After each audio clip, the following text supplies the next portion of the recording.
Алматы қаласына жақын орналасқан Қарасай ауданына қарасты бірнеше ауылдық округ болса, соның бірі Алыпшақарға іргелес жатқан іргелі.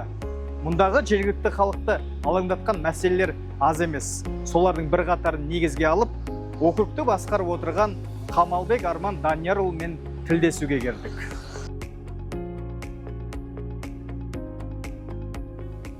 Құрметті оқырмандар, жаңа айтып өткендей, іргелі ауылдық округі әкімі Қамалбек Арман Даниярұлымен арнайы сұхбаттасуға келдік.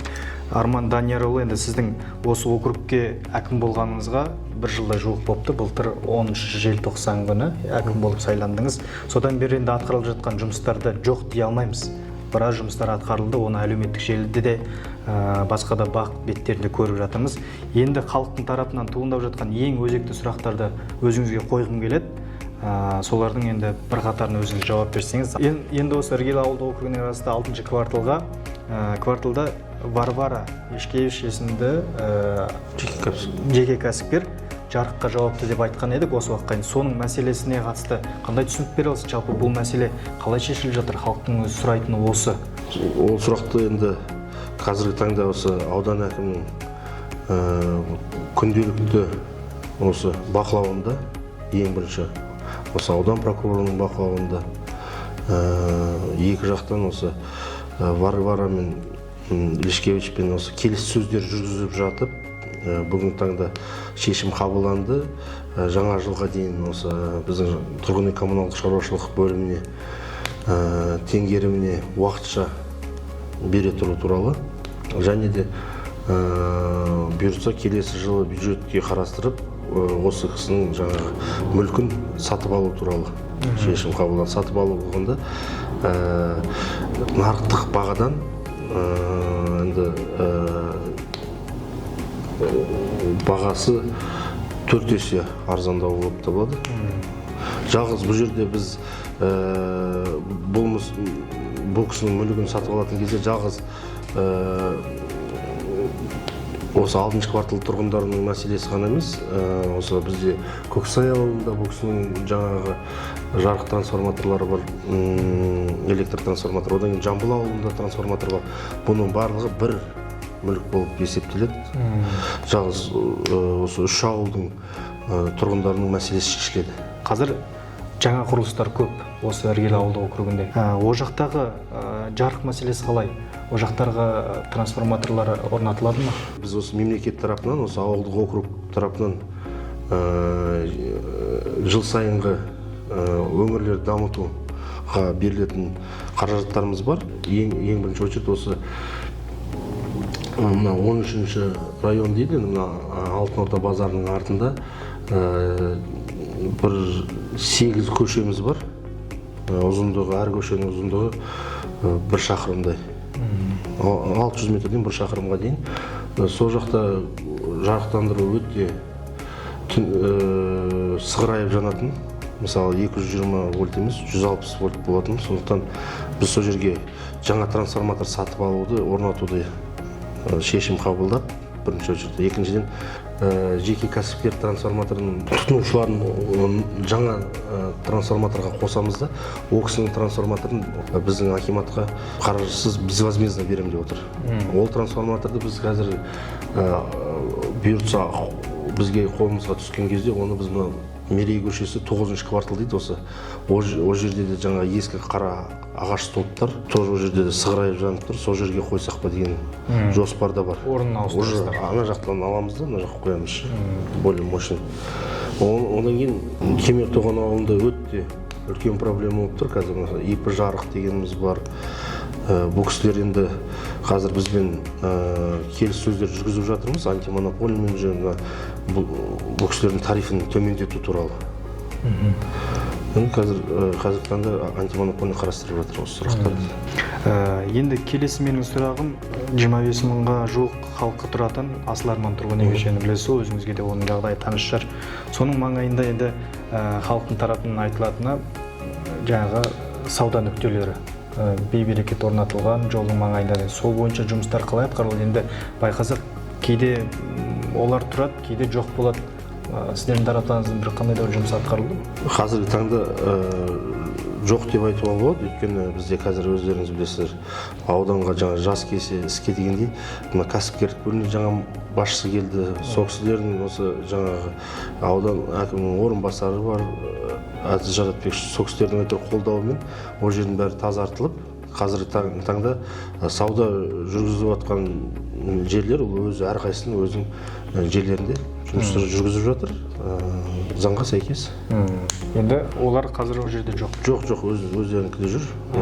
Мына енді Алматы Бішкек үлкен тас жолында әр жерде тұрған, енді мына осы маусымдық осы көкөніс бар, жаңа арбуз мәселесі бар деген сияқты. Күнкөріспен айналысып жүрген кісілер, сол кісілермен мына ақсақалдар бар біздің осы округымызға, сол кісілермен барып сөйлесіп, осы жаққа шақыртып, дөңгелек үстел жасап, бір шешімге қабылдаттық. Уақытша мына Алматы Бішкек тас жолында бір жерге жинау туралы. Әркім әртүрлі, тура тас жолдан емес, тас жолдан 20 метр, 30 метрге қозғалтып, артқа тартып, сол жерде 10-ға жуық болған, енді қазір ақырындап қайтып жатыр, өйткені маусым бітіп жатыр. Енді халқымыз болғаннан оны біз бұл жаққа қуып жібере алмаймыз. Бірақ заңға сәйкес, максимально заңға сәйкес жолдан алып тастап жатырмыз. Түсінікті.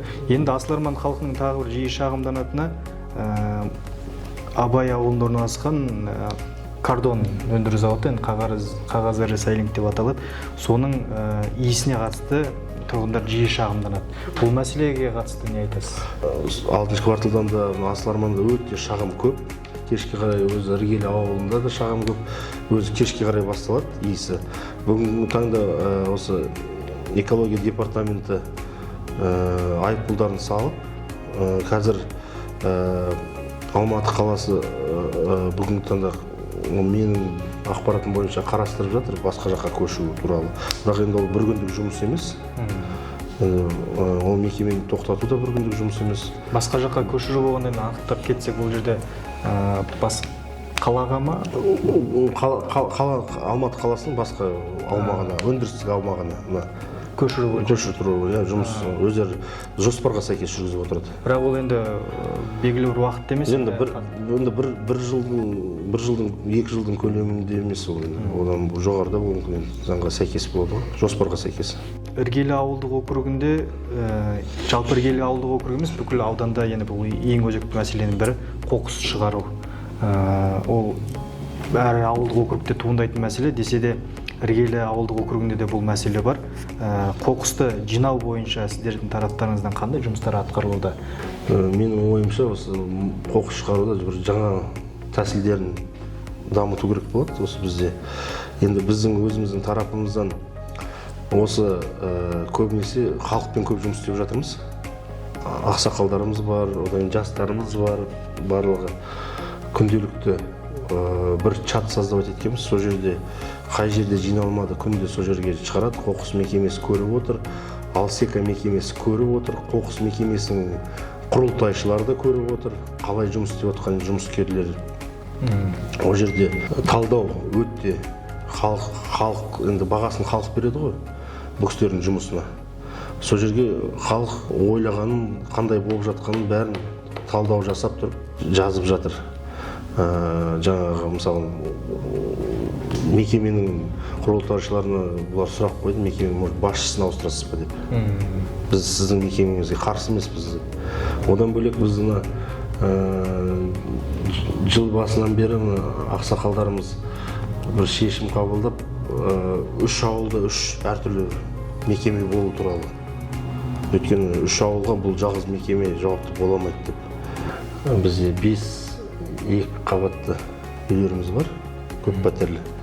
Сол 2 қабатты көп пәтерлі үйлердің қоқыс жәшіктері жоқ. Мемлекет тарапынан осы біз 30-ға жуық жәшік сатып алдық. Қазіргі таңда соларды орналастырамыз, жаңа жәшіктер енді. Қазіргі ең үлкен өзекті проблеманың бірі осы жаңа жатақханалар болып тұр. жатақхана болғанда осы квартиранттарға арналған әркім өзінің есігін алды, кішкентай времянкадан бастап үлкен общежитиялар салып тастаған.